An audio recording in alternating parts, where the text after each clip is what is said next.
Nama surah Al-Fatihah. Bilangan ayat ada 7. Bilangan rukuk 1. Rukuk ni maksudnya biasanya kalau orang baca ayat tu sebanyak tu sampai situ dia rukuk. Sedang molek lah kalau rukuk tu, tidak kata panjang sangat. Tapi kalau surah tu pendek-pendek lah. Satu rukuk tu maknanya kalau kita semayang, kalau kita tidak baca ayat lain lah, baca Fatihah saja ni pun boleh dah rukuk. Itulah maksud satu rukuk tu. Dalam setiap surah ada mungkin kita akan temui beberapa rukuk. Setengah-setengah tu dia tidak lagu ni lah, yang lebih banyak. Kemudian surah ni Makkiyah ke atau Madaniyah? Mana turun di Mekah ke atau turun di Madinah? Ini surah Fatihah ni Makkiyah, turunnya di Mekah. Tertib turun keempat atau kelima. Mengikut setengah-setengah ulama kata ini surah yang keempat atau kelima. Setengah-setengah kata ini surah ni kelima, surah kelima. Sebagai contoh lah, sebagai contoh. Ini contohnya lah. Contoh lah, saya ambil satu tafsir. Ini tafsir Uthmani. Kalau sini, biasanya dalam Quran Majid, Quran Karim dia tidak buat gitu. Surah nombor 1 kan tu data tu. Ni data surah, cuba tengok. Ini nombor 1. Maknanya surah ni dalam tertib Quran, tertib kitabinya, surah yang pertama Makkiyah. Cuba tengok ni nombor 5. Maknanya dari segi tertib turunnya adalah surah yang kelima. Ni kan tadi saya sebut surah yang keempat atau kelima. Saya lebih berat mengatakan surah yang keempat, bukan kelima. Tak apalah, dia antara tu ya. Kalau tidak 4, 5. Dalam setengah-setengah Quran dia tulis 4. Jadi yang tulis di sini ni, apa dia benda ni? 5. Maksudnya dari segi tertib turunnya yang kelima. Dari segi tertib kitabinya, sebagaimana yang ada dalam Quran ni, nombor 1. Ni nombor 1. Ada 7 ayat. Dan rukuk dia 1 tu. Rukuk dia tulis nombor 1 sini. Dalam setengah-setengah tafsir dia lagu lain ada beza sikit sebanyak tu, tak jadi masalah lah. Ini contoh contoh. 1 dia buat. Surah Al-Fatihah Makkiyah 5. 5. Dia gini. Maksudnya surah yang kelima lah. Dari segi tertib turunnya itu. Ayat dia ada 7. Rukuknya ada 1. Setengah-setengah dia buat gini. Ada beza sikit sebanyak. Tapi itulah benarnya. Biar kita tahu kalau jumpa lagu ni apa maksud dia. Misalnya saya ambil sebab kalau Quran yang dipakai di India, di Pakistan, dia pakai Quran Majid banyaknya. Ini surah Al-Fatihah 1, 5. Ayat dia ada 7, rukuknya ada 1. Kalau kita pergi kepada selepas ni, contohnya ini surah Al-Baqarah 2 ni mana tertib dalam Quran lah. Surah yang kedua, surah Al-Baqarah Madaniyah. Dari segi tertib turunnya nombor 87. Kita semua ada 114 surah. Ni 87. Ayat dia ada 286. Rukuknya ada 40 rukuk. Di dalam surahnya. Ini contohlah, contoh. Itu maksud tertib turun. Tertib turun, orang panggil tertib nuzuli. Ada juga di sana dengan dalam usul tafsir dikatakan Madaniyah, khilaf. Kadang-kadang satu surah tu atau beberapa ayat tu dikatakan ini Makkiyah, orang lain pula kata Madaniyah. Aku mana tu dalam usul tafsir juga dibincangkan. Ada kalanya turunnya 2 kali. Jadi kalau kata Makkiyah pun betul juga, kata Madaniyah pun betul juga. Kalau kata dalam satu surah tu ada sebahagiannya Makkiyah, sebahagiannya Madaniyah. Jadi kena tengoklah waktu tu. Kalau surah-surah besar dia adalah keadaan lagu tu. Bilangan paragraf. Bilangan paragraf ni tak ada macam tadi kan. Bilangan ayat ada sebut, bilangan rukuk ada sebut, walaupun tidak dalam semua Quran. Bilangan paragraf ni mana-mana pun tak ada. Dalam Quran Majid pun tak ada, dalam Quran Karim pun tak ada. Hak ni hak dibuat oleh ulama kita. Nak bagi faham, nak bagi mudah faham. Cara pembahagian tadi tu lah.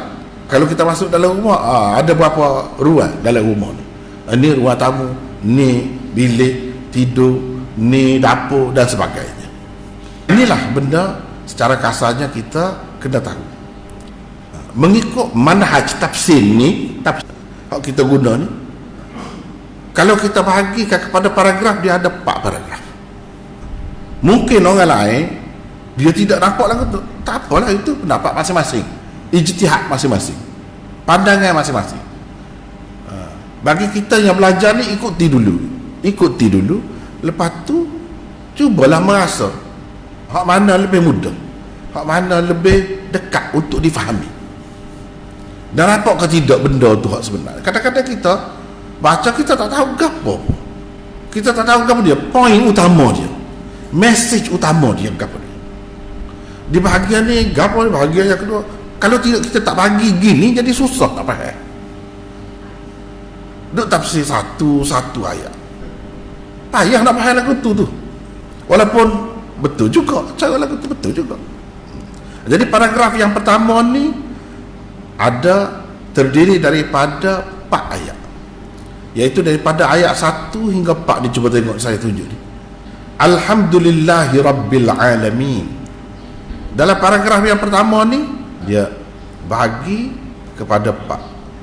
Alhamdulillahi Rabbil Alamin, Ar-Rahman, Ar-Rahim, Maliki Yawmiddin. Kita pecah kepada 4 pula sini. Hak ni orang panggil, paragraf yang pertama ni orang panggil adab-adab doa. Adab-adab doa menggunakan Al-Asma'ul Husna untuk memuji Allah. Bahagian yang kedua orang panggil istihqaq doa.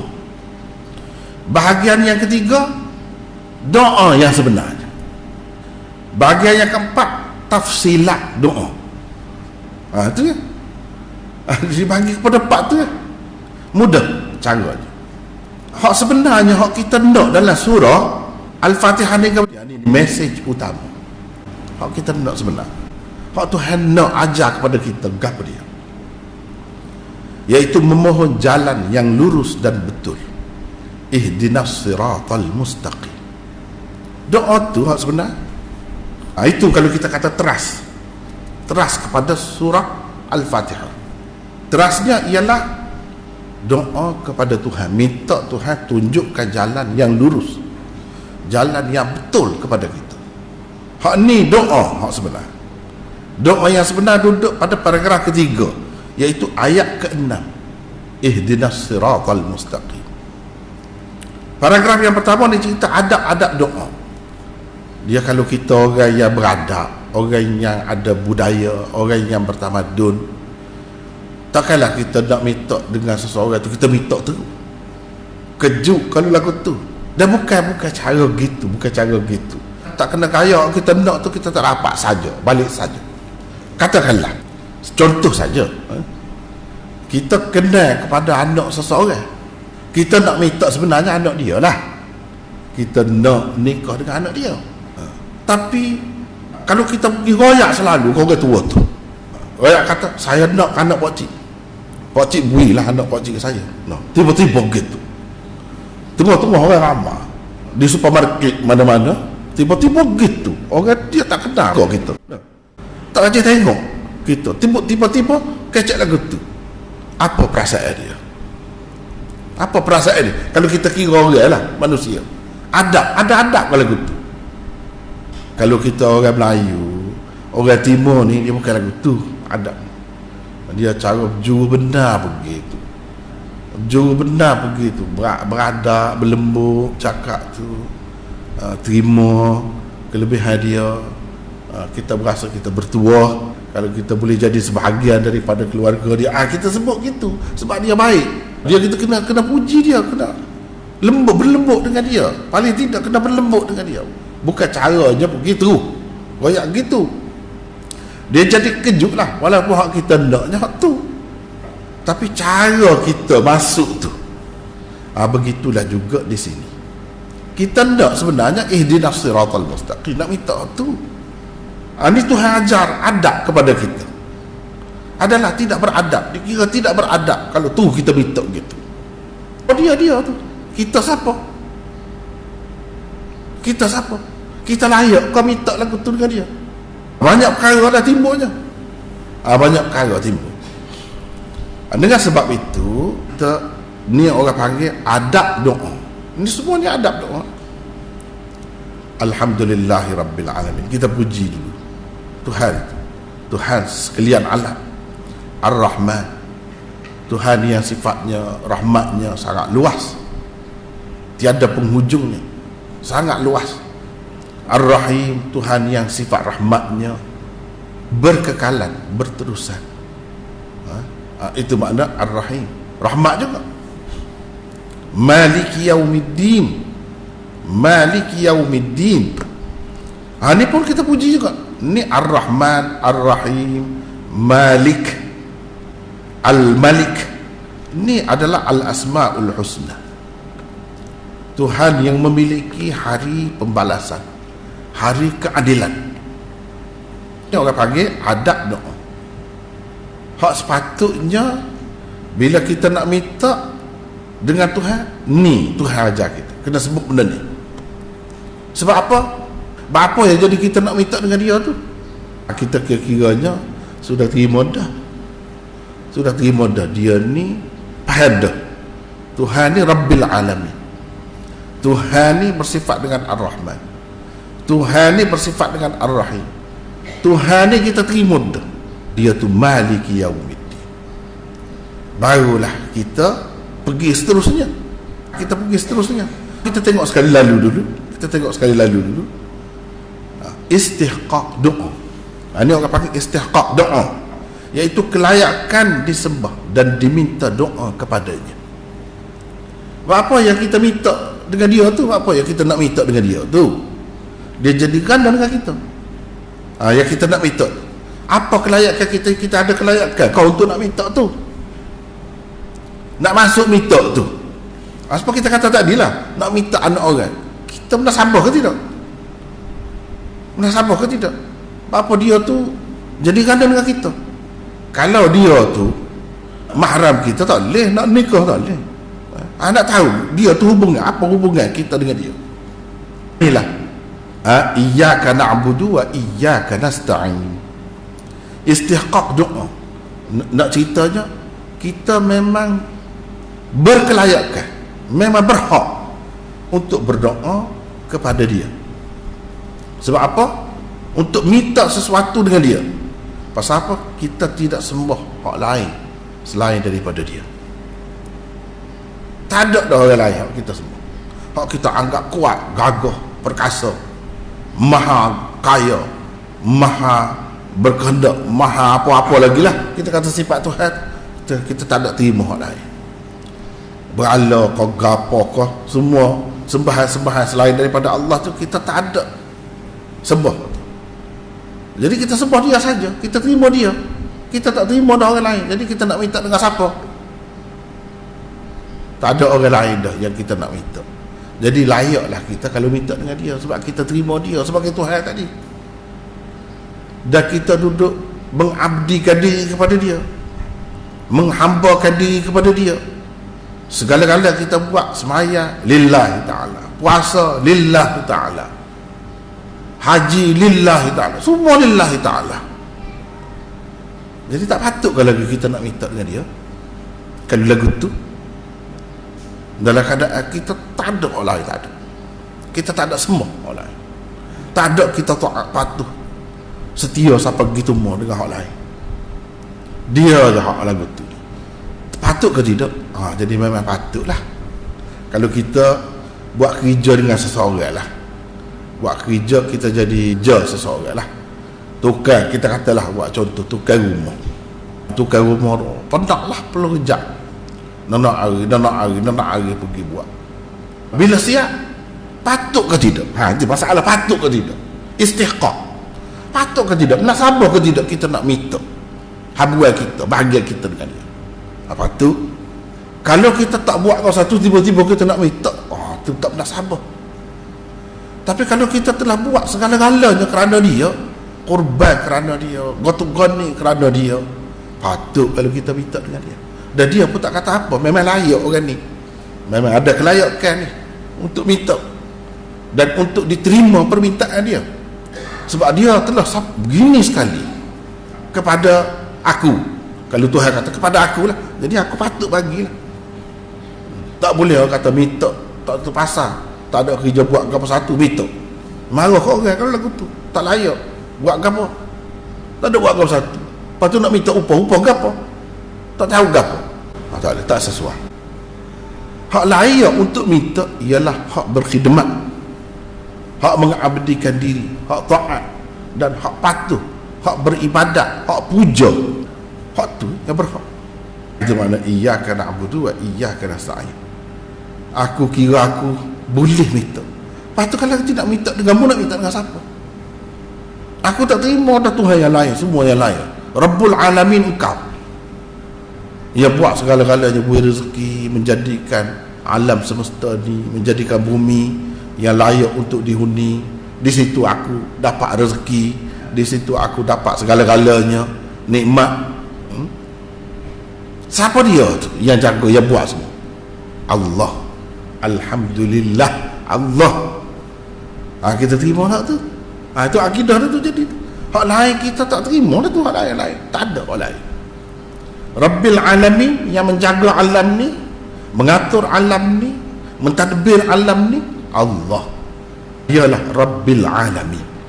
Kita terima tak tu? Bermakna kita tak sembah dah hak lain. Kita mengaku dia ni Ar-Rahman, maha luas rahmatnya, maha luas rahmatnya. Lepas tu berkekalan dan berterusan rahmatnya. Ar-Rahim, Maliki Yaumiddin. Kita mengaku pula bukan hari ni saja Tuhan ni yang mengatur alam ni, selepas mati, di hari pengadilan, di hari pembalasan, dialah juga raja, dialah yang menguasai hari itu.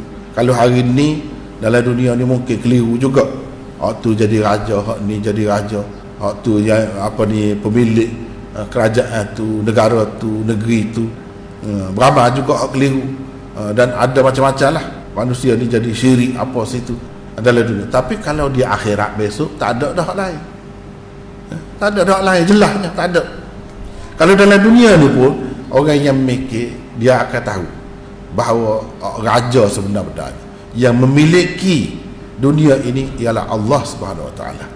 Yang memiliki hari kemudian Allah Subhanahu Wa Taala juga. Hak tu kita tengok kemudian. Jadi kita terima dah, tak ada lain. Mana kita tak ada syirik. Bila tak ada syirik, tidak melakukan syirik, kita nak minta dengan siapa lagi? Tuhan kita saja. Jadi dialah. Dialah yang kita tempat kita minta. Sini doa hak sebenar, hak kita nak minta bagus apa? Iaitu ayat yang ke-6, ihdinas siratal mustaqim. Minta Tuhan tunjuk kepada kita jalan yang betul. Ni jalan yang betul. Ni nak minta. Yang kita minta ni Tuhan ajar kita, Tuhan ajar kita.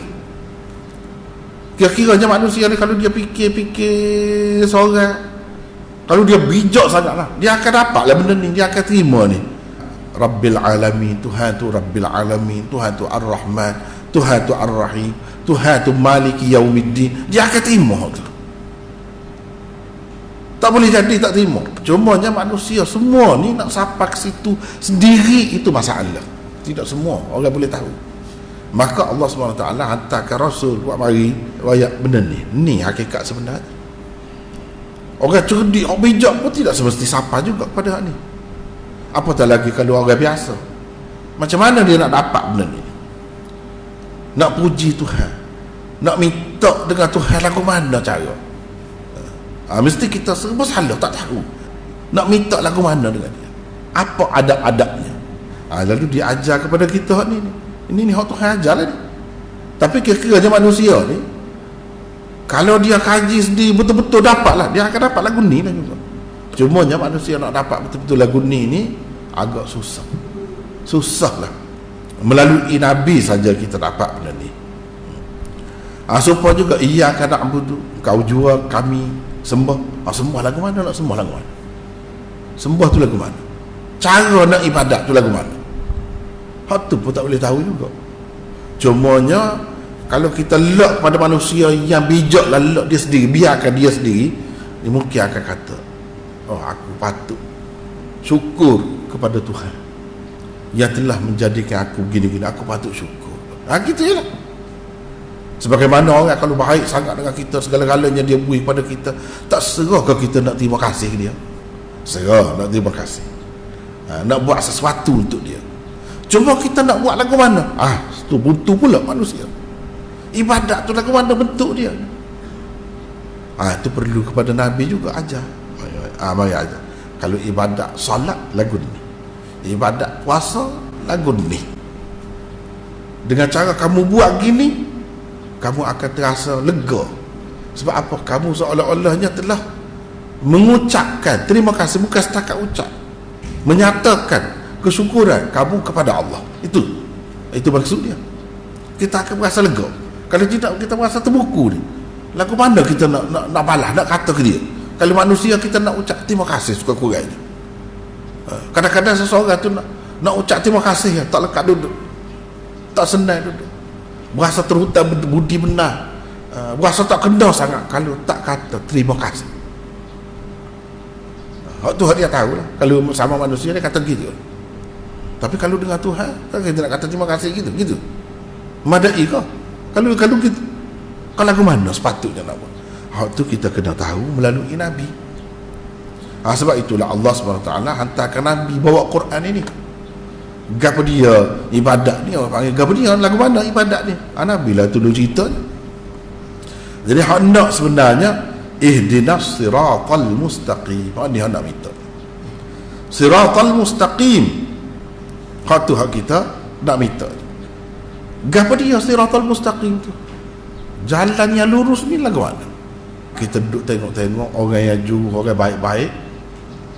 Inilah Tuhan pun sebut siratal ladzina an'amta alaihim, iaitu jalan orang-orang yang kau telah kurniakan nikmat. Kita nak tu. Tu hak kita nak. Hak kita tak sih. Mana hak tidak ikut jalan yang betul lah. Ghairil maghdubi alaihim waladdallin. Tu hak kita tak sih. Tuhan ajar ni. Sebab benda ni benda penting ni. Hak ni lah yang kita kena menghadapi dalam hidup ni. Kalau kita tak ada hak ni, susah. Boleh jadi kita terpesong, boleh jadi tidak berada di atas landasan yang betul, boleh jadi kita tersesat, boleh jadi macam-macam kalau tak dapat jalan yang betul ni. Jalan yang betul ni lagu mana? Iaitu jalan orang-orang yang Allah telah kurniakan nikmat kepada mereka. Itu nanti kita dalam huraian nanti ada sebutlah siapa dia orang-orang yang Allah kurniakan nikmat. Jalan yang betul ni bukan baru, lama dah ada. Semenjak Nabi Adam ada tu, ada dah lah jalan betulnya. Tuhan bimbing dah manusia ni sejak awal lagi. Hak tu lah dia panggil hudan. Fa imma ya'tiyannakum minni hudan. Jika sampai kepada kamu petunjuk daripada aku. Ni petunjuk. Orang yang ikut cara ni ikut jalan yang betul. Jalan yang betul ni jalan siapa? Orang yang Allah kurniakan nikmat kepada mereka. Siapa?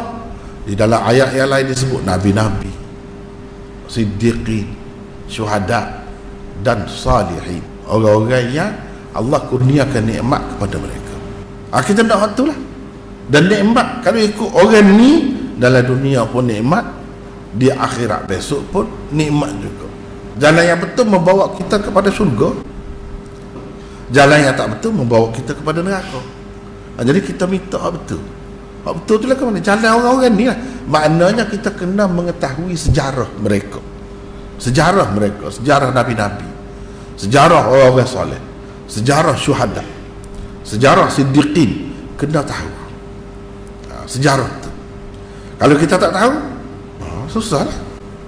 Misalnya kita tahu Nabi kita buat lagu mana sembahyang, itulah jalan dia. Dia bukan salat sajalah, puasa je lagu mana, merintah negerinya lagu mana, dari segi ekonominya dia pakai sistem lagu mana. Itu semua tu ada dah dia tunjuk. Kita ikut waktu. Kalau ikut waktu betul. Ghairil maghdubi alaihim, bukan jalan orang yang dimurkai. Ini hak tasih. Dari sudut negatif. Tadi dari sudut positif. Kita nak jalan orang-orang yang Allah kurniakan nikmat. Tu ada. Lepas tu negatif pula, iaitu taksir jalan, tak mahu jalan orang-orang yang dimurkai. Orang-orang yang dimurkai ini banyaklah, sehingga yang dimurkai itu Allah SWT turunkan azab seperti kaum Ad, kaum Samud dan lain-lain lagi. Itu orang-orang yang dimurkai Allah lah. Dan bukan demo itu saja. Dan dalam Quran kalau kita baca, siapa dia? Orang yang dimurkai oleh Allah. Kita akan jumpa lagu mana. Tak, lagu tu tak sih. Kena tahu juga sejarah. Sejarah orang-orang yang jahat. Lagu mana kehidupannya, lagu mana matinya, lagu mana. Lepas tu di akhirat tu kalau kita tengok dalam Quran, dia kata lagu mana al-maghdubi alaihim, bukan jalan orang-orang yang sesat. Soal lagi ini orang panggil keterangan doa, tafsilat doa, penjelasan tentang doa dan apa yang diminta. As-siratal mustaqim tu apa? Inilah as-siratal mustaqim.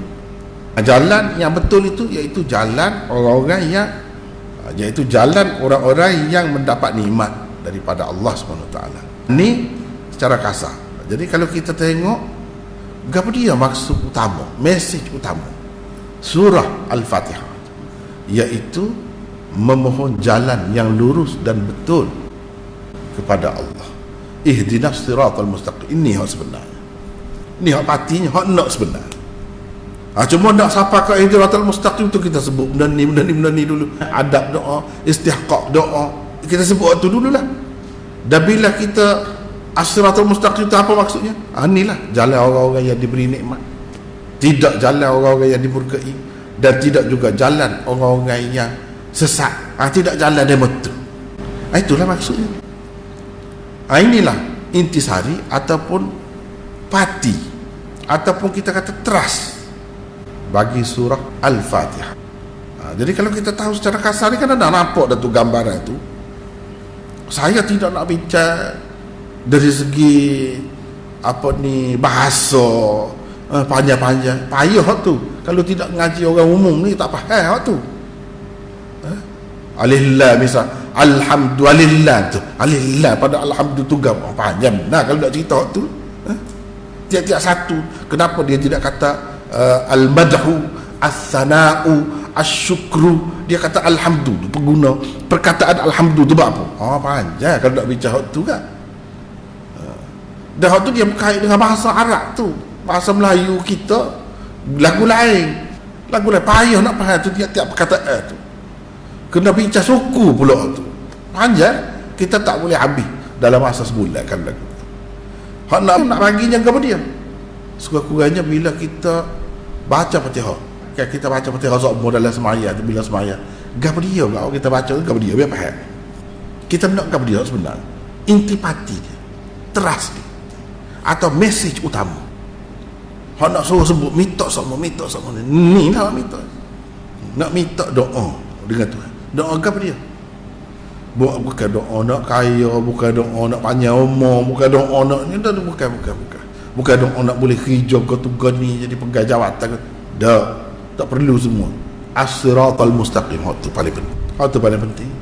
Pak tengoklah dulu as-siratal mustaqim tu semestinya orang berpangkat ke, semestinya orang kaya ke, semestinya orang duduk di negeri-negeri tertentu ke. Jadi kita faham apa dia as-siratal mustaqim tu. Nak hidup, kita hidup sebagai gapo pun tak jadi masalah. Hidup sebagai rakyat tak jadi masalah. Betul juga berada di atas landasan saya, betul juga kalau kita faham as-siratal mustaqim tu. Jadi raja, jadi sultan pun betul juga. Jadi menteri, jadi rakyat pun sama. Jadi petani kau, jadi peniaga kau, jadi pegawai, supaya masuk belaka dalam tu. Inilah ringkasannya. Bila kita tahu, kita nampak sekurang-kurangnya nampak gambaran tu. Ni benda aku duduk baca tu. Jadi dari segi terjemahan saya tidak nak tekan sangat. Ada dah terjemahan tu.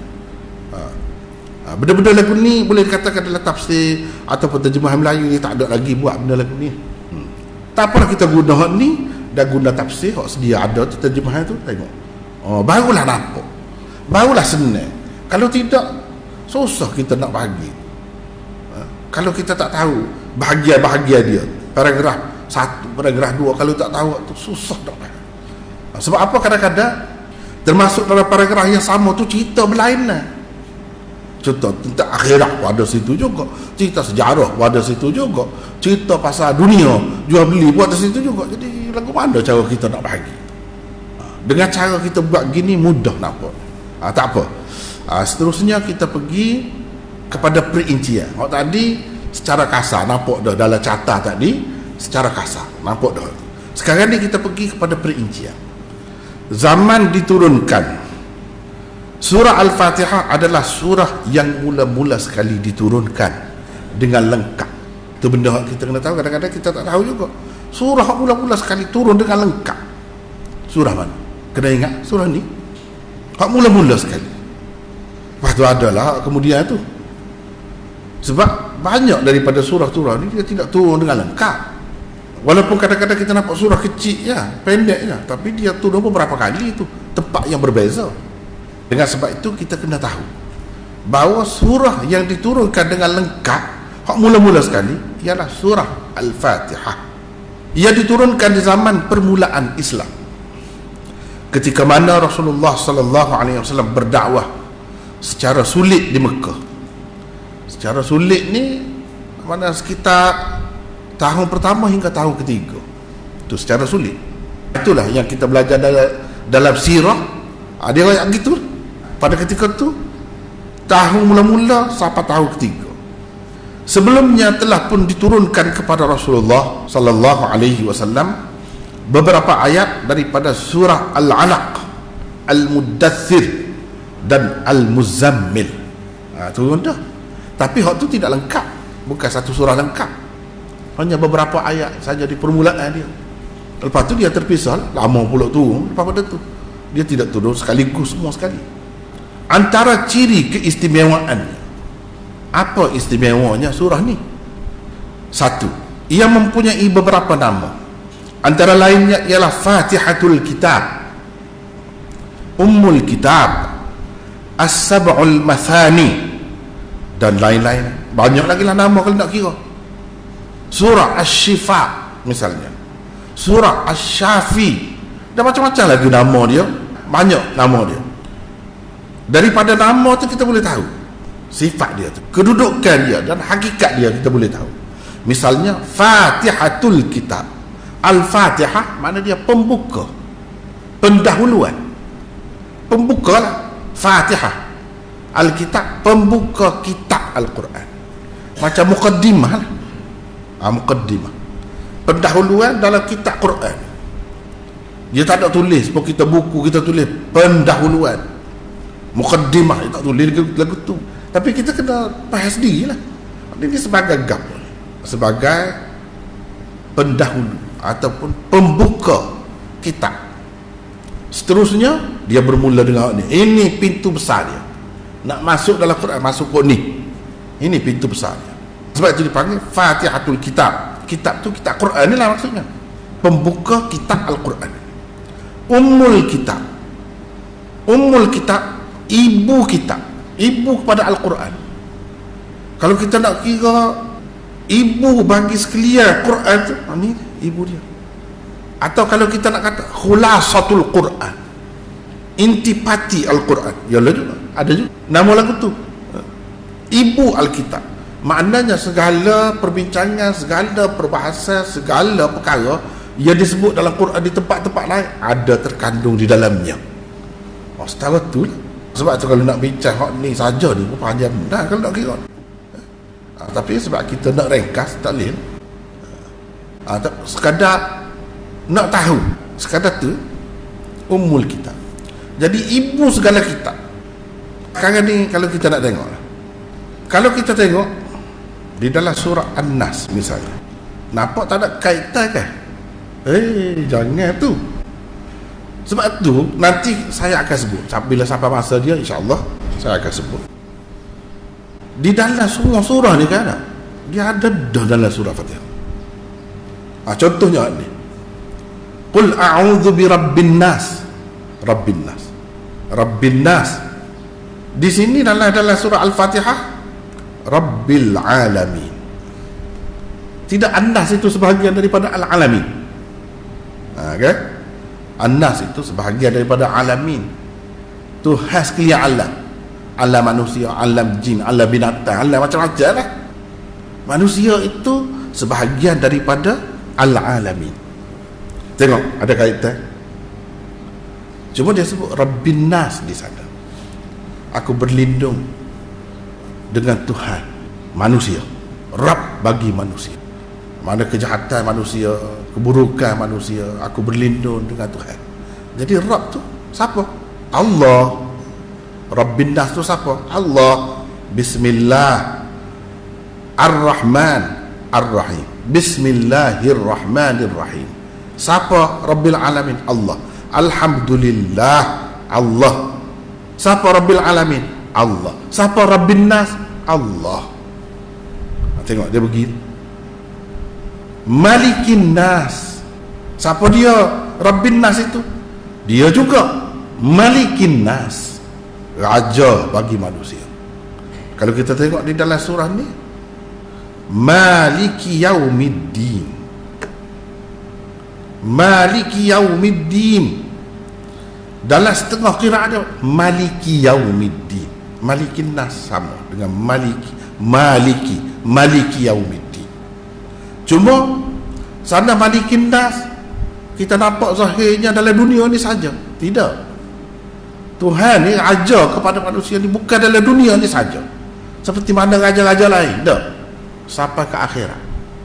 Kita ni dimiliki oleh Tuhan bukan dalam dunia ni saja. Sampai ke akhirat. Kita nak mari dalam dunia, kita pilih ke? Tak pilih. Tak ada isi borang. Nak jadi bangsa ni, nak jadi anak orang, nak jadi rakyat negeri. Tak ada pilih. Kita tak ada memiliki apa-apa kita. Tuhan yang menguasai kita. Dia nak kita jadi anak orang tu. Dia nak kita jadi orang negeri tu. Dia nak kita jadi bangsa tu. Maka jadilah. Sebab dia, hak dia. Dia yang memilih, dia tuannya. Tuan ikut dia nak buat. Lepas tu kita mati. Ikut serah kita. Berapa ramai orang mati dah. Tak ada siapa kaum kita pun mati dah. Dia nak. Dalam kuasa dia, milik dia ke nyawa dia. Dah. Dalam dunia ni nampak begitu dah. Di akhirat besok kau lagi lah. Tentu dah tak ada dah orang lain. Kita tak ada berdaya, tak ada apa dah. Tak ada. Dan kalau dalam dunia ni ada lagi lah orang buat tidak adil, ada lagi lah benda kita tak puas hati, ada lagi lah kita nampak macam Tuhan ni tidak adil. Sekali tengok tu, sebab apa orang ni segar mega daripada muda sampai ketua, hak ni pula cacat daripada budak sampai ketua, mati gitu. Hak ni boleh menikah, ada anak pinak sukaria, rumah tangga, ada anak isteri. Hak ni tak nikah sampai ke mati. Pada ke mana? Kalau tak ada Yaumiddin, Maliki Yaumiddin. Kalau tak ada hari tu nyayang, sedih manusia. Pada hari tu orang-orang yang cacat, orang-orang yang lemah, orang-orang yang tak ada upaya, mungkin dia kata dengan Tuhan, "Bapa Tuhan buat saya lagu ni? Kalau Tuhan buat saya gini supaya tu, saya pun boleh buat seperti dia juga untuk taat kepada kamu, Bapa." Situlah Yaumiddin, hari pembalasan, hari keadilan, dapat keadilan. Dalam dunia ni kita kata seperti tadi, dia bahagia besok. Dunia ni sebentar sangat, tak terasa. Macam hari-hari yang lepas kepada kita, hari-hari yang lepas kepada kita gapo sangat. Setara tu. Jadi dia berpuasa puas hati, tak ada. Ada pembalasan. Sebab dia gila, dia tak ada lah kira-kira, tak ada kena masuk neraka ke apa. Kita hak tidak gila ni kena periksa, kena hisap, teruk benda duduk di padang mahsyar. Hak tu walaupun dia kalah dalam dunia, kurang dalam dunia, akhirat besok selesai, terus masuk syurga. Situlah keadilan Tuhan. Maliki Yaumiddin, Malikin Nas. Iyyaka na'budu wa iyyaka nasta'in. Ni surah Fatihah. engkau jua kami sembah, engkau jua kami meminta pertolongan. Ini kalau kita nak surah tunda, surah lain pula gitu juga. Dia ada hakikat, bayangan. Al-Fatihah tu ada berlaku. Sesoalnya Al-Fatihah tu ruh kepada setiap surah dalam Quran. Ruh.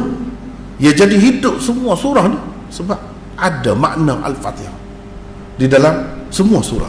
Baik, kita tengok. Iyyaka na'budu wa iyyaka nasta'in duduk mana? Ilahin nas. Duduk situ. Sebab ilah tu apa makna ilah? Tuhan yang berhak disembah, Tuhan yang layak disembah. La ilaha illallah. Apa makna la ilaha? La ma'buda bihaqqin illallah. Tidak ada Tuhan yang disembah, yang layak disembah dengan sebenar-benarnya. Itu makna ilah. Dia sudah ada lah tu. Iyyaka na'budu wa iyyaka nasta'in. Dalam tu ada tu. Itulah makna ilahin nas. Cuma kita tak berasa. Antara sebabnya kita jadi rugi. Sebab apa? Kita tak terima. Kita kata salah pula bercanggah dengan ajaran Islam, konsep uluhiyah, rububiyah. Hak tu yang jadi masalah. Tapi kita rasa kita betul semacam. Kita lah paling molek Islam ni. Tapi konsep ilah kita tak faham. Konsep ilah, Rob tu gapo? Rob, rububiyah. Ilah tu kan uluhiyah. Anggap dia yang bercanggahnya. Yang siapa kita kata dalam Islam ni ada Trinity pula. Ada Trinity pula. Uluhiyah, rububiyah, asma' wa sifat. Pasal apa? Kita tak biasa belajar cara lagu tu. Di sini kita diperkenalkan cara belajar akidah lagu lain, tidak cara tu. Sehingga kita menafikan tu. Padahal benda tu ada dalam Quran. Akibatnya siapa dia rugi? Kita juga rugi. Sekarang ni kalau kita nak pertahukan, nak tengok di mana ruh Al-Fatihah di dalam An-Nas, tak apa. Sebab tak ada sebut pula iyyaka na'budu wa iyyaka nasta'in sini. Tak ada sebut. Ilahin nas saja disebut. Ilahin nas tu makna dia tu lah. Inilah Tuhan, satu-satunya Tuhan yang layak disembah oleh manusia sekaliannya. Lepas tu hak dok sembah bukan lain tu, tidak ikut siratal mustaqim lah tu. Duduk di atas landasan al-maghdubi alaihim waladhdallin. Tu lah pergi situ juga. Kalau manusia tu tidak jadikan Tuhan sebagai yang berhak disembah, duk sembah benda lain, duk puja benda lain, bermakna dia tidak pilih siratal ladzina an'amta alaihim. Hak dia pilih ialah al-maghdub, jalan al-maghdubi alaihim dan jalan ad-dallin. Kita minta berlindung, tidak wa iyyaka nasta'in. Iyyaka na'budu wa iyyaka nasta'in. Sekarang ni kita minta dengan siapa? Minta dengan Tuhan tu. Minta berlindung, minta dah juga. Kita minta perlindungan kan? A'udzu, aku minta perlindungan, aku memohon perlindungan. Minta dah tu. Doa dah tu. Doa cuma dalam bentuk isti'adzah orang panggil, atau ta'awudz. Dan dua surah terakhir ni orang panggil mu'awwidzatain, dua surah pelindung. Cuba tengok ada kaitan. Lepas tu hak tak baik, minal jinnati wan nas. Minal jinnati wan nas inilah al-maghdubi alaihim waladhdallin tu. Al-jinnati wan nas tu ada hak jahat. Jahat tak berhenti jahat. Al-khannas, khannas, dajjal, kadzab. Kalau orang belajar bahasa Arab dia faham. Orang panggil sirah mubalaghah. Min syarril waswasil khannas, daripada kejahatan makhluk yang mengganggu, sentiasa mengganggu, membuat bisikan-bisikan jahat. Mari kita minta berlindung dengan Allah. Ya lari, mari pula lari, lari. Gitulah keadaannya. Hak lagu ni bukan jin saja. Hak lagu ni hak kita tak nampak tu, manusia pun ada juga lagu tu. Tak habis-habis ngepeng. Ngepeng lah kalau kita kata dah. Macam-macam kempen, tapi kita tak perasan. Orang duduk lagu tu, lagu ni tu, ada hak tak betul tu, yang ada tu An-Nas tu duk bisik dalam hati kita. Comel ni, bedak ni, kalau pakai dia jadi putih, orang Tino tu habis tak. Rebah situ dah. Nak lah pakat beli bedak krim tu, nak suruh putih muka. Kononnya jadi putih. Tengok ngeping. Pas lagu mana jadi muka tu pula, kalau guna bahan-bahan hak tak moleknya, punah muka tu tak kira dah. Itulah tu. Jadi jin pun ada, manusia pun ada lagu ni. Lagu ni tu kenal ke tidak? Termasuk dalam an'amta alaihim tu. Alladzina an'amta alaihim, kalau lagu ni pasal menipu lagu ni. Dah, apa pasal menipu lagi tu? Apa ni Yahudi dan Nasara. Hak duk ikut lagu tu. Cuba tengok iklan tu. Pakai sabun ni jadi putih. Dia ambil lah gambar kata hak putih, buka aurat gitu gini. Tu cara gapo tu. Mari macam-macam, cuma kita tak nampak. Padahal dia mari semua tu ada dalam macam-macam bentuk. Kita saja tak perasan. Sehingga kalau orang-orang yang buat penyelidikan, dia kata semua ni kerja Yahudi belaka ni. Nak suruh kita ikut dia. Macam-macam cara dia. Itu tidak manusia. Manusia. Itulah benda. Memang ada kaitan surah Al-Fatihah ni dengan semua surah, bukan surah An-Nas saja. Surah lain lagu tu dia ada ruh dia tu. Seseolahnya semua surah ni ruh dia Al-Fatihah. Sebab itulah orang panggil Al-Fatihah ni Ummul Kitab. Ni Ummul Kitab. As-Sab'ul Mathani, nama dia juga. Surah yang ada 7 ayat yang diulang-ulang bacaannya. Hak mana diulang-ulang? Kita kepada orang Islam terutamanya memanglah la salata liman lam yaqra bi Fatihatil Kitab. Tiada sembahyang bagi orang yang tidak baca Fatihatil Kitab atau Ummul Quran. Sebab apa? Sembahyang mana-mana pun dia ada baca ni. Surah lain tak baca pun tak apa. Paling tidak hak ni kena ada. Kalau hak ni tak baca tak sah. Sampai begitulah kedudukannya. Itu keistimewaan dia. Keistimewaannya sampai sembahyang tak sah. Kita tidak nak bicara mazhab-mazhab tu, biarlah dulu. Yang kedua, Allah sebagai Tuhan Maha Pencipta, Al-Khaliq, sendiri telah mengurniakan sebuah doa yang paling ideal untuk makhluk ciptaannya yang paling ajaib di alam semesta ini, manusia. Siapa dia bagi doa tu tadi tu? Allah bagi kita.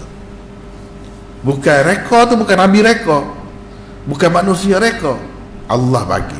Kalau nak minta benda lagu ni, tak usah minta lain.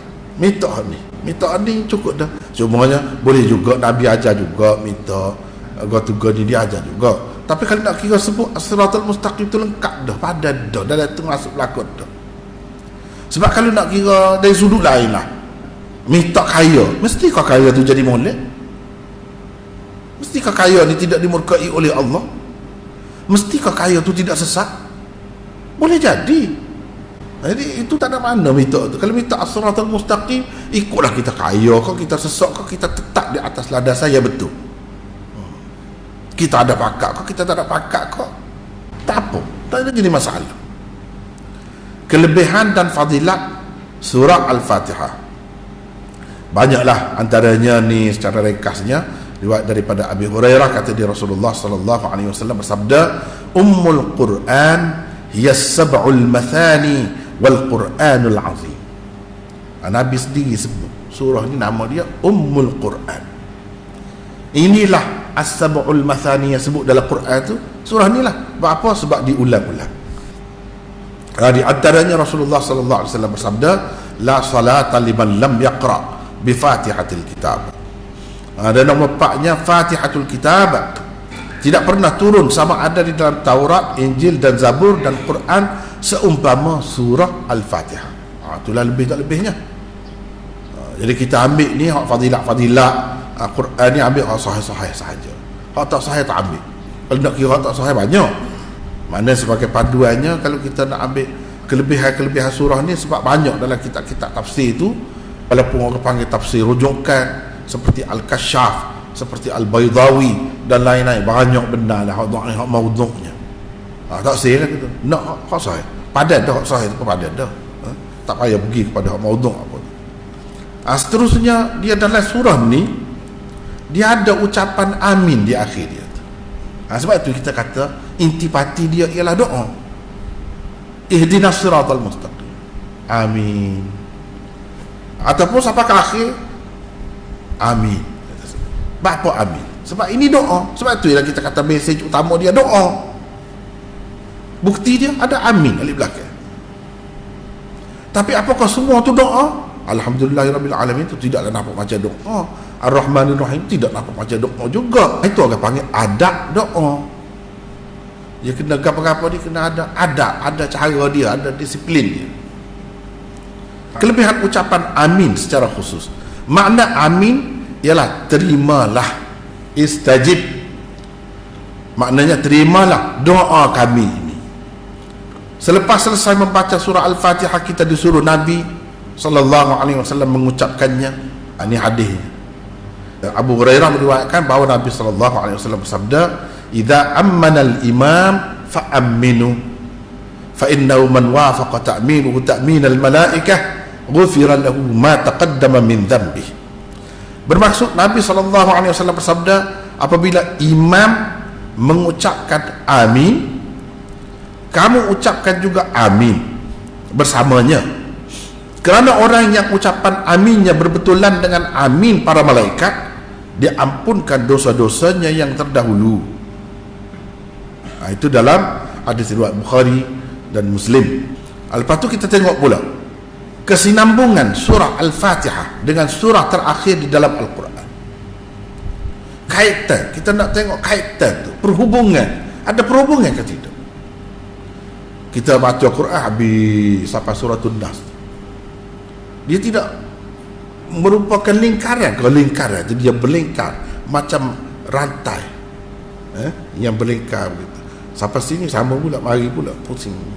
Gitu kan putus gitu. Maknanya dunia ni kalau kita kata putus lah. Kita pergi habis dunia nak gimana? Dah dunia ni bulat. Bila kita pergi pusing, mari cepat tolak tadi. Gitulah juga Quran ni pun. Jangan kita anggap putus.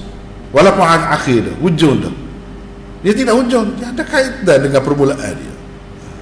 Permulaan surah Al-Fatihah ada kaitan dengan surah Al-Baqarah, ada kaitan dengan surah Ali Imran, ada kaitan dengan surah An-Nisa dan seterusnya. Begitu juga dia ada kaitan dengan hak belum dia. Mana kalau kita sambungkan suratul Nas dengan Al-Fatihah, dia ada kaitan juga dengan suratul Nas. Hak terakhir Quran ada kaitan. Bukan tak ada kaitan. Ini antara dalam tafsir hak kita, daurah tafsir kita ni, memang kita penekanannya sebab kadang-kadang kita nampak macam tak ada kaitan gitu.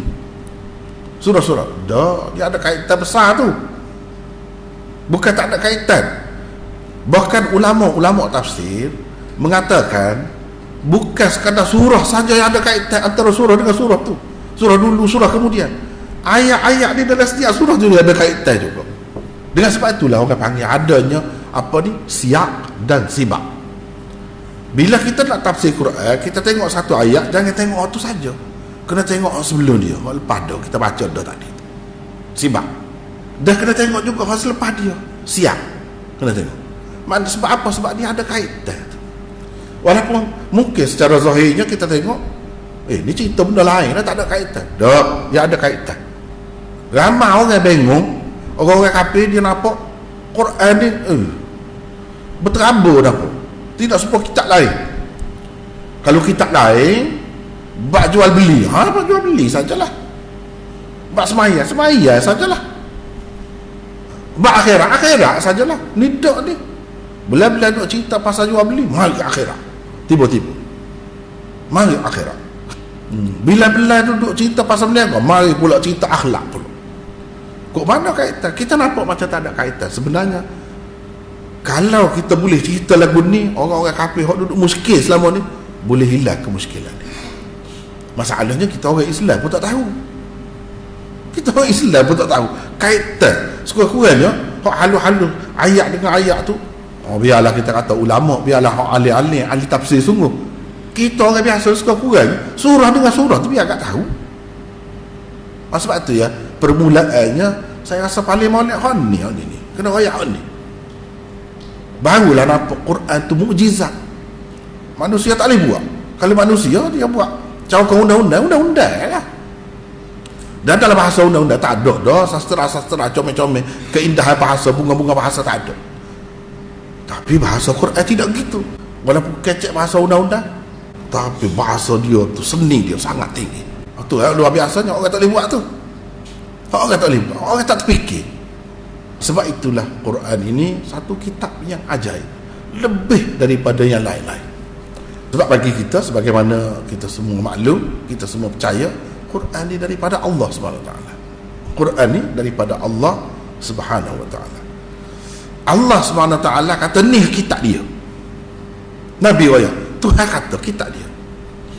Bahkan kalau kita nak kata dak, ini tulisan orang lain. Kalau tulisan orang lain dah macam terabak lah. Tak tahu boleh ke tidak? Terabak. Tuhan cabar dah. Anak tahu betul ke tak betul, walaupun apa tulisan alif bota lah, kita kata huruf hijaiyah supaya juga kita tulis bahasa Arab lain, alif bota tu juga. Cuba buatlah satu surah yang paling ringkas. Buat mari 10 ayat ke, kadang-kadang dia cabar 10 ayat, kadang-kadang dia buat mari satu kitab lagu dia, cuba buat mari. Itu cabaran dia. Dia bukan dakwa saja. Kalau kamu kata tak betul, sebab apa tak betul? Itu caranya. Dia ada kaitan tu, kita panggil kesinambungan surah Al-Fatihah dengan dua surah terakhir di dalam Al-Quran. Al-Quran diakhiri dengan dua surah yang memproklamasikan sifat rububiyah Allah, Rabbil Falaq dan Rabbin Nas. Surah Al-Fatihah juga dimulakan dengan puji-pujian kepada Allah sebagai Rabb bagi sekalian alam. Alhamdulillahi Rabbil Alamin.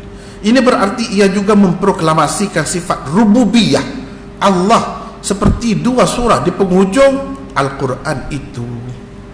Maknanya ada kaitan tu, sama-sama nak ayat yang jaga manusia, jaga alam, jaga ni Tuhan tu Allah. Tuhan tu sifat dia rububiyah. Rububiyah mana? Dialah yang jaga, dialah yang bagi makan, bagi rezeki dalam laut tu sebanyak mana ikan, binatang-binatang ada tu, macam mana boleh hidup. Allah bagi rezeki. Allah Ar-Razzaq, bukan bagi rezeki kepada manusia sahaja. Itulah bukti dia ni Rabb. Rabb ni mana? Penjaga, pelindung, pencipta, pengatur, pentadbir, dan banyak lagi luas makna dia tu Rabb itu. Kena terimalah Tuhan tu lagu tu. Kalau Tuhan kita ni, bila dia buat kita, dia hantar kita mari dalam dunia, dia tidak hantar kita saja biar kebingungan sini, nana sini, tak nak lagu mana, hidup lagu mana, apa panduannya. Tidak lagu tu. Sebab apa? Dia jaga kita, jaga jasad kita dan juga jaga ruhani kita. Jaga jasad kita lagu mana? Dia buat makan dia, buat mari hujan, buat mari pokok kayu gitu gini, macam-macam lah. Bukan kita saja, binatang-binatang macam-macam jenis binatang darat sebanyak mana yang kita, kalau kita fikir nak beri makan lah, tak ada daya.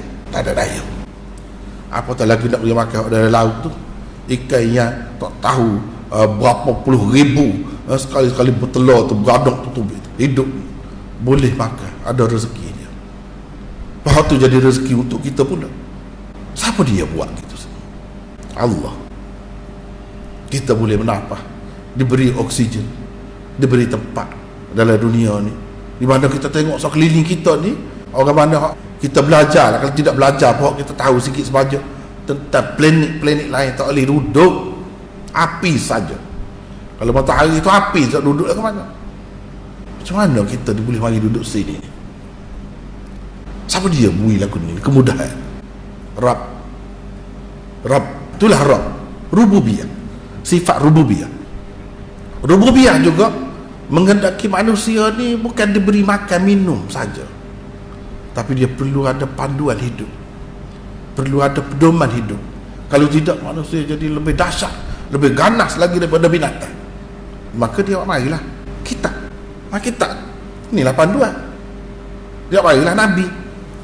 Sebab kita lepas seseorang pergi duduk dalam hutan, tak bui kau satu dia nyanyi lagu tu, kompas pun tak bui, peta tak bui.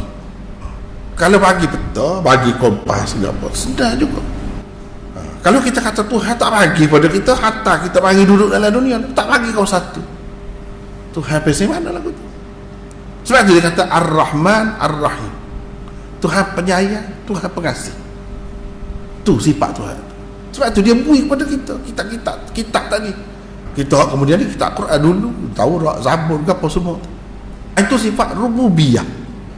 Keadaan, kesedaran tentang adanya Tuhan sebagai Rabb. Yang Tuhan yang mempunyai sifat rububiyah tadi. Itulah yang mendorong manusia memuji, memuja dan memohon segala hajat kepadanya. Ini antara khususiyah ataupun ciri khusus istimewa tafsir mengikut manhaj ini, iaitu disebut di dalam setiap surah tu ada kata kunci dia. Kata kunci dia. Kata kunci ni sebeginilah. Kalau kita tak ada kata kunci tadi nak buka, tak terbuka rumah tu kunci. Dalam rumah ni ada belakang segala kesenangan, segala kemewahan. Tapi bila kita tak ada kunci, tak boleh nak buka pintu. Doa luar, belum rejak luar. Padahal kalau masuk dalam rumah, dalam masjid, misalnya ada aircon, ada lampu, ada apa, kita duduk dalam gelap. Kalau katakanlah tengah malam, luar hujan lagi gitu gini lagi. Sebab apa? Tak ada kunci. Jadi kita kena tahu dalam surah tu dia ada kunci, ada kata kunci. Dalam ni kita ada password, ada keyword, kata kunci. Kalau tak ada password tu, ada komputer pun tak boleh masuk. Sengih situ nak masuk tu, dia kena ada cara dia, barulah kita dapat. Benda-benda ni kena beri perhatian. Kalau kata-kata kunci ni, kadang-kadang surah yang panjang, dua saja kata kunci dia. Tak ada banyak. Kadang-kadang ada juga 10. 10 pun kita kena tahulah. Besar tu makna dia tu. Besar makna dia. Bukan saja-saja tu. Dan hak ni sebahagiannya saya sudah sebut dalam usul tafsir. Kena tengok dalam usul tafsir. Apa dia orang panggil kata kunci itu. Satu, alhamdu, pujian dan segala bentuknya, atau pujian yang sempurna dan lengkap. Itu makna alhamdu. Ini kata kunci. Yang kedua, alhamdulillah. Perkataan alhamdu yang digabungkan dengan lillah memberi arti syukur kepada Allah. Syukur kepada Allah. Tiga, rabbi berarti penjaga, pemelihara, pengasuh, pendidik, tuan, pemilik, pencipta dan lain-lain. Itu makna Rabb. Makna benda tu besar tu, makna dia tu. Jangan kita terjemah Tuhan saja. Tuhan lagu mana? Tuhan yang ada sifat lagu mana? Rabb ni. Bila sebut Rabb tu, biar tahu. Itu kata kunci tu. Kalau tak faham istilah Rabb tu, habis. Lu Tuhan, ilah pun Tuhan juga, Rabb pun Tuhan juga, semua Tuhan. Apa bezanya? Yang keempat, Ar-Rahman atas wazan. Ini kalau orang belajar saraf ni, fa'lan merupakan isim mubalaghah yang memberi arti Tuhan yang rahmatnya maha luas dan sempurna. Rahman, rahmah, daripada rahmah, itu punca dia, perkataan asal dia tu. Maksudnya Tuhan yang rahmatnya maha luas dan maha sempurna. Kalau kata hak mari hak dia sempurna lalu, luas, tidak sempit, rahmat dia tu. Yang kelima, Ar-Rahim atas wazan fa'il merupakan isim sifat yang memberi arti Tuhan yang rahmatnya berterusan dan berkekalan. Bukan rahmat dia sementara saja, lepas tu tak ada. Sedangkan kalau kita tengok lain lah, semua ni kan, kalau kita tengok lain, katalah gapo, katalah raja ke, katalah ayah ke, katalah negara ke, ikutlah gapo, dia terhad, tidak luas rahmat dia. Rahmat misalnya kita kata orang Malaysia ni kalau kerja jadi kaki tangan kerajaan lah, dia ada pecing rahmat. Kepada orang negeri lain dapat kau tu? Mesti kau dapat? Tak. Mana rahmat dia tidak luas. Sini rahmat tu. Orang ni siapa kau dia besar, siapa kau habis ngaji, Ayah dia duduk tanggung dia, duduk jaga dia, duduk asuh dia, duduk didik dia, bagi kemudahan itu, kemudahan ni. Siapa situ? Ada pula orang ayah juga kecil lagi mati tu. Dia boleh buat apa? Di mana rahmat dia? Setakat mana sangat rahmat dia?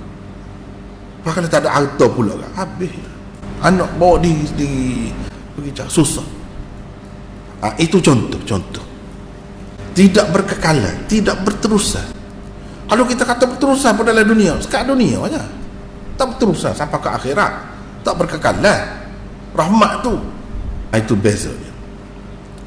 Nombor 6, ad-din berarti agama, cara hidup, balasan baik dan buruk, atau ganjaran dan hukuman. Ia juga berarti pengadilan yang sebenar. Inilah yang dimaksudkan di sini. Tuhan pada hari pengadilan, hari pembalasan. Tuhan yang memiliki hari pembalasan, hari pengadilan yang sebenar. Inilah yang dimaksudkan di sini. Setelah mempercayai adanya hari kiamat, mempercayai pula bahawa hanya Allah SWT jua yang berkuasa pada hari itu. Dialah yang akan mengadili manusia, kemudian memberikan balasan yang baik atau buruk kepada mereka. Kena percaya Allah tu. Kalau tak percaya, hak ni resah dalam hidup, gelisah. Kita kata tujuan mahkamah ada dalam dunia ni untuk apa? Untuk dapat keadilan, supaya tidak ada mana-mana pihak yang teraniaya.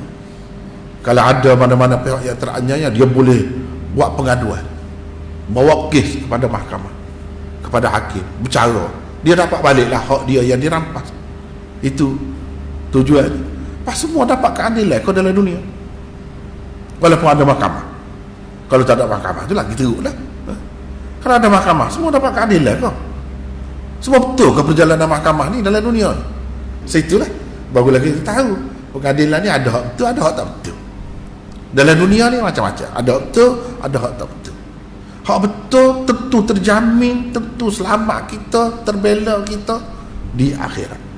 Bila tak ada dah lain semua, kuasa lain tak ada, Tuhan saja yang mengadili pada masa itu. Jadi hak mana-mana teraniaya dalam dunia dulu, dia dapat baliklah hak dia. Kalau dia terlepas pun dalam dunia sebentar, tapi dia adili. Allah SWT bagi kelebihan kepada dia, macam kita kata tadi lah, hak gila, hak tak cerdik.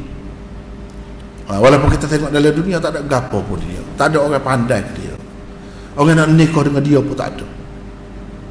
Tak sedih tengok orang lain ada anak pinak, suka, sedih. Apa bila kalau dunia ni berhenti setakat ni, lemah kalau kita make. Kalau siapa-siapa boleh jadi lagu tu. Apa Tuhan pilih dia? Tuhan nak nyayang kau? Sama sekali tidak lagu tu. Tuhan kata maha pengasih, maha penyayang. Apa kau mana? Sebab itulah kata kalau kita terima dunia ni tempat ujian, selesai selalu masalah. Tempat pembalasan yang sebenar selalu. Maksud itu tak akan lepas, mesti tepat. Tak akan ada hak tidak adil. Selesai selalu. Yang ketujuh, ibadah mempunyai 3 pengertian.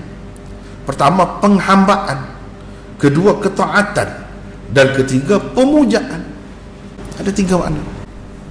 Iyyaka na'budu, engkau jua kami sembah, engkau jua kami taat, engkau jua kami memperhambakan diri. Itu makna dia.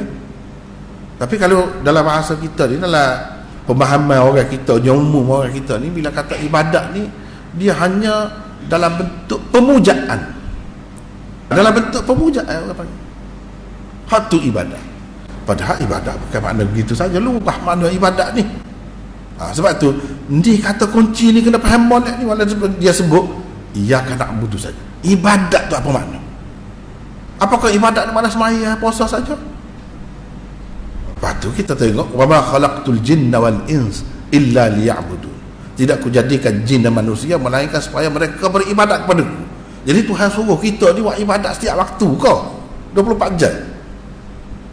Kalaulah ibadat tu dengan makna pemujaan, bermakna kita setiap waktu kena kira puja Tuhan, ikut dah dalam bentuk mana pun. Gitu kah? Dah. Bahkan dalam kehidupan ni banyak keperluan lain. Nabi SAW pun tidak 24 jam. Kita kata solat dan lain-lain lagi. Tidak. Dia tu buat benda lain banyak lagi. Kita tengok dia pergi perang, dia meta negeri, dia berumah tangga. Tentu sekali pada ketika dia bersama dengan isteri dia, bersama dengan isteri dia tidur, dia tidak solat lah pada masa tu. Dah. Dia tidak puasa, tak boleh puasa. Nak bergaul dengan isteri, mencampuri isteri, suami isteri, maknanya bersetubuh lah. Maksud tak boleh. Tak boleh. Maknanya pada ketika itu dia tidak puasa, dia tidak solat, lepas tu dia tidak beribadat kah?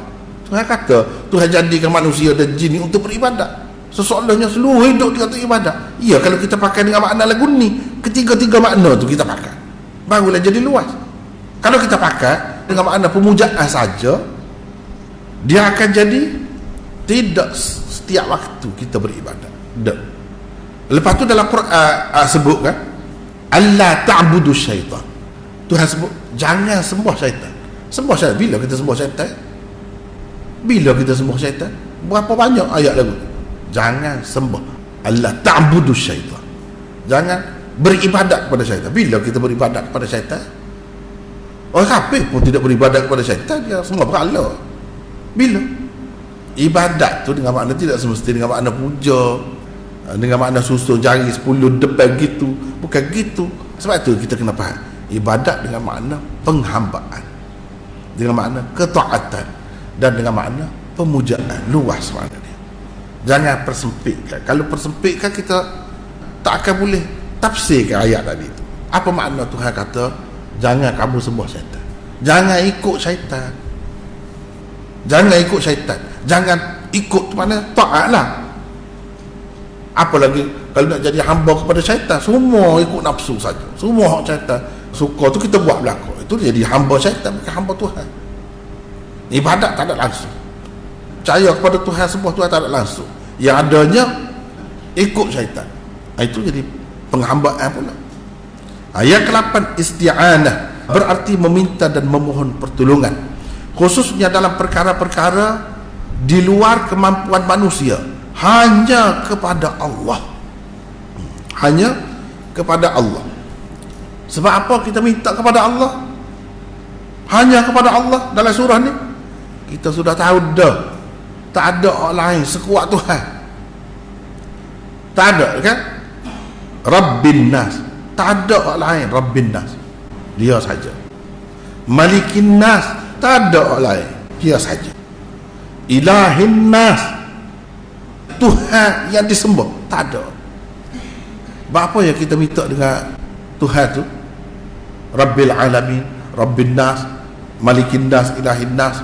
Malikin Nas, raja bagi manusia, bukan raja bagi bangsa tertentu, kumpulan masyarakat tertentu. Dah, raja bagi manusia. Dia kuasa. Bila sebut raja ni kan, kuasa dia besar lah. Kuasa dia kuat. Kalau raja manusia biasa ni berkuat dah, nak banding dengan orang lain-lain tu. Tapi kalau raja bagi sekalian manusia, termasuk raja tu sendiri dalam dunia tu, maknanya dia kuat.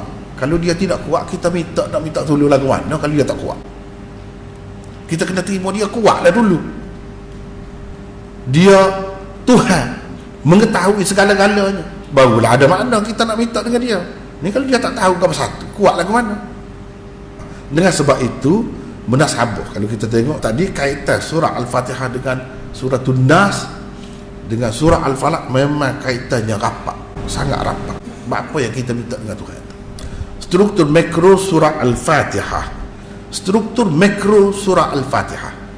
Struktur makro ni maknanya dari segi rupa kasar dia. Surah Al-Fatihah mengandungi 4 paragraf. Paragraf pertama berbicara tentang adab doa. Paragraf kedua tentang kelayakan Allah sebagai tempat memohon doa. Paragraf ketiga tentang lafaz doa yang sebenarnya. Dan paragraf keempat ialah tentang keterangan dan perincian doa. Kita tahu mana doa? Dalam hadis ayat Nabi suruh amin. Bila kita baca amin, amin ni atas apa? Atas doa lah. Sebab tu kita kata mesej utamanya intipatinya ataupun teras kepada surah ini ialah doa. Amin. Lepas tu kita tidak nak faham sini. Kalau kita nak faham tafsir secara halus, amin tu sebahagian daripada Fatihah ke tidak? Amin tu sebahagian daripada Quran ke tidak? Lepas tu kalau kita sambung selalu amin, jadi lagu mana? Batal ke tidak semaya? Kau lagu mana? Apa dalam Quran itu tak ada tulis amin? Banyak dah waktu tu kita tidak nak bincang sini lah. Cuma nak secara kasar tu biar nampak gapo dia benda. Hak kita duduk baca semua dalam semaya, bukan saja semaya 5 waktu, dalam semaya-semaya lain pun duduk baca. Selain daripada baca tu di tempat-tempat lain pun selalulah baca Fatihah ni. Sehingga boleh kita kata tak ada lah orang Islam kalau beragama yang tak ingat Fatihah, tak pernah sabar tu. Kalau hak lain tak ingat boleh jadi. Cara itulah bendanya, kepentingannya. Ayat 1 hingga 4 merupakan paragraf pertama surah Al-Fatihah. Di dalamnya dinyatakan adab doa. Sebelum mengemukakan doa yang sebenarnya hendak disampaikan kepada Allah, manusia diajar adabnya, iaitu mereka hendaknya terlebih dahulu memuji Allah menggunakan nama-nama sifatnya yang indah. Mereka hendaklah mengaku tentang rububiyahnya, rahmaniyahnya, rahimiyahnya, dan juga malikiyahnya. Kena terima Tuhan tu sebagai Tuhan yang Rahman, Tuhan yang Rahim, Tuhan yang merupakan pemilik hari pembalasan. Yang kedua, ayat 5 merupakan paragraf kedua. Ia menyatakan kelayakan Allah sebagai tempat memohon doa. Kenapa dia yang harus kita tujukan segala doa? Tadi saya urada secara ringkas tadi, gambar yang kasar. Kalau nak detail lebih teratur, tengok dalam nota.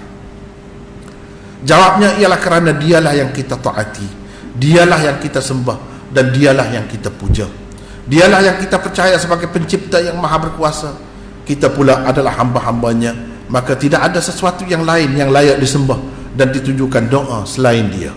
Bagi kita tak ada, kita tak terima dah segala Tuhan yang lain, semua palsu belaka. Dia saja hak gagah, dia saja yang perkasa, dia saja yang boleh membela kita, menjaga kita, membimbing kita, memberi jaminan keselamatan kepada kita. Dia saja Tuhan yang mencipta kita, Tuhan yang ditaati dan disembah oleh kita. Itulah artinya iyyaka na'budu wa iyyaka nasta'in. Kerana beribadat kepadanya jualah manusia hanya layak berdoa kepadanya. Tidak ada orang lain atau sesuatu yang lain yang layak diminta pertolongan oleh manusia, sebagaimana tidak ada orang lain atau sesuatu yang lain yang layak disembah olehnya. Itulah sebabnya iyyaka dulu, bukan na'budu iyyaka. Kalau nak kira tertib asalnya na'budu iyyaka, lagu-lagu tu kita tidak nak bahas lah. Lagu-lagu tu dia memberi makna hasar dari segi balaghah. Kalau takdimkan ma'mul daripada amil, dia memberi makna hasar. Itu cerita panjang lah waktu tu.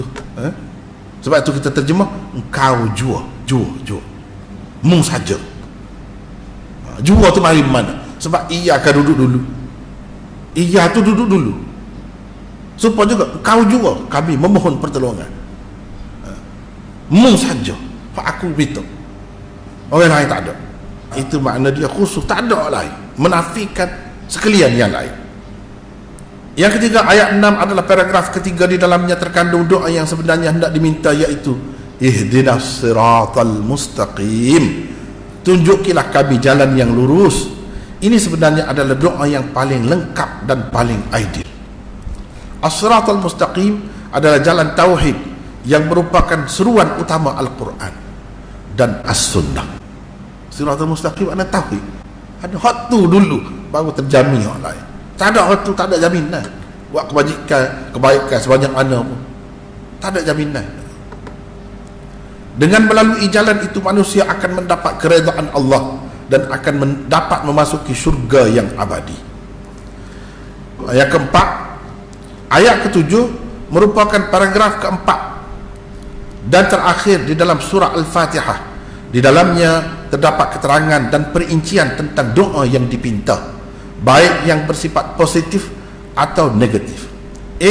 As-siratal mustaqim adalah jalan orang-orang yang telah mendapat nikmat daripada Allah. Mereka terdiri daripada para nabi, siddiqin, syuhada dan salihin. Ni lihat An-Nisa ayat 69. Alladzina an'ama Allahu 'alaihim minan nabiyyin was-siddiqin wasyuhada was-salihin. Ini orang panggil tafsir Al-Quran dengan Al-Quran. Hak ni As-Siratal Mustaqim ni sirat siapa? Jalannya lurus. Sana raya. Sebab tu dia, surah ni dia ada kaitan juga dengan sana. Sana menjelaskan. Ni dalam ayat 69. Wa man yuti'illaha war rasul fa ulaika ma'al ladzina an'ama Allahu 'alaihim minan nabiyyin was-siddiqin wasyuhada'i was-salihin wa hasuna ulaika rafiqa. Ni As-Siratal Mustaqim itu iaitu jalan ni orang-orang yang Allah telah kurniakan nikmat kepada mereka, terdiri daripada nabi-nabi, siddiqin, syuhada dan salihin. Nabi-nabi membawa As-Siratal Mustaqim itu. Nabi-nabi membawa As-Siratal Mustaqim itu. As-Siddiqin membenarkan, menjadi saksi kepada Siratal Mustaqim, bahawa ini Siratal Mustaqim. Syuhada, orang yang mempertahankan As-Siratal Mustaqim sampai sanggup mati, itu as-syuhada. As-salihin, umum orang-orang Islam yang mengikut Quran, yang mengikut landasan yang betul, dia yang menghidupkan As-Siratal Mustaqim, jaga As-Siratal Mustaqim. As-Siratal Mustaqim dalam jual beli, dalam pemerintahan, dalam rumah tangga, dalam apa, semua orang terlibat. As-salihin, paling kurang dia kena ada tu, terlibat dengan As-Siratal Mustaqim. Cuba tengok kaitannya tu, sangat rapat, sangat cantik, comel. Hak bawa Nabi, hak mempertahankannya, menjadi saksi kepada kebenaran As-Siratal Mustaqim, As-Siddiqi. Itu beza dia. As-Siddiqi. Syuhada, orang yang mempertahankan. Maknanya kalau tauhid, kerana tahu siapa yang bawa tauhid, Nabi. Siapa yang membenarkan tauhid, menghidupkan tauhid, menjadikan kenyataan ajaran tauhid, Siddiqi. Syuhada, orang yang nak mempertahankan tauhid. Dan salihin, orang yang hidup dengan tauhid. Sama juga kalau benda lain. Bak riba, Nabi mari raya, yamhaqullahu riba wa yurbis sadaqah. Nabi mari raya. Siddiqin membenarkannya, menguatkannya, meneguhkannya, menjelaskannya, menyatakannya kepada masyarakat. As-syuhada, kerana nak membela, nak jaga hukum itulah sampai mati.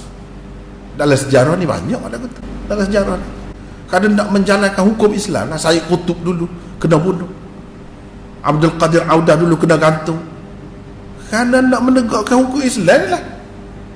Biar dunia Islam ni, negara Islam ni tidak mengamalkan riba. Tu kan. Biar segala hukum hakam dalam Quran tu yang sebut kena pemerintah laksanakan, pemerintah laksanakan. Tu dia nak kena bunuh. Sama-sama Islam. Sebab tak faham sana. Itu syuhada. Salihin, orang yang tidak mengamalkan riba, salihin lah. Siapa-siapa apa. Orang yang tidak merestui, tak sah. Nak sistem lain, cuba cipta hak lain, hak cara kita tanpa riba. Itu contoh tauhid, kau riba, semua nak ajaran Islam, nak jaga. Salihin. Tengok rapat di sini uraian. Itulah sebaik-baik teman. Mereka itulah sebaik-baik teman. Kalau kita nak wagu, nak wak saing, inilah orang yang kita kena saing. Orang lagu ni baru jadi molek, barulah kita tidak tergelincir daripada As-Siratal Mustaqim. As-Siratal Mustaqim bukan jalan orang-orang yang dimurkai Allah, seperti golongan Yahudi. Lihat surah Al-Baqarah ayat 90, Al-Ma'idah 60. Waba'u bighadabin min Allah. Siapa dia tu? Waba'u bighadabin min Allah. Yahudi. Tuhan sebut ghadab, tempat lain. Cuba perhati. Hak ghadab dapat kemurkaan Allah sehingga jadi bertukar rupa. Jadi kera, jadi babi, jadi macam-macam. Itulah akibat orang yang dimurkai oleh Allah. Contohnya Yahudi. Bukan Yahudi saja, orang lain pun lagu tu juga. Orang yang bunuh orang, dalam ayat Quran sebut bunuh orang, dimurkai oleh Allah juga, walaupun dia Islam. Mana tak salah tu lagu tu, tak salah lagu tu. As-Siratal Mustaqim bukan jalan orang-orang yang sesat, seperti golongan Nasara atau Kristian. Lihat An-Nisa ayat 44. Kebenaran bahawa ad-dhalin itu ialah puak-puak Nasara. Sebab mereka itu memang sesat, menyesatkan. Dia nak molek, dia nak beragama kononnya, tapi beragama dia tu telajak lebih. Kira-kiranya nak merapat dengan Tuhan. Sebab tu siapa tak nikah, tak say kemewahan dunia. Kononnya bila hidup mewah ni jauh daripada Allah, tidak hidup beragama kononnya. Itu salah, sesat dah tu. Menyeksa diri sendiri, menyusah diri sendiri. Dari segi logik pun tak boleh gitu. Orang jahat, segala hak jahat tu nikah boleh hana. Kita buat badri tak nikah, pak kita tak mati ke? Sama dia nak kawan, nak menghadapi anak cucu dia, hak jahat. Dari segi logik pun tak boleh gitu. Ni ke arah nak mati kebaikan, nak memusnahkan kebaikan, dan kebatilan tu terus berleluasa ke arah tu laku tu. Ni sesat lah. Lebih-lebih saja atas nama agama. Kalau ketika isteri bagi kotor, tak boleh.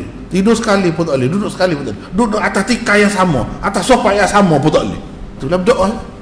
Pula boleh berlaku, tak kira boleh berlaku. Islam ni tengok as-siratal mustaqim, jalan lurus, duduk tengok.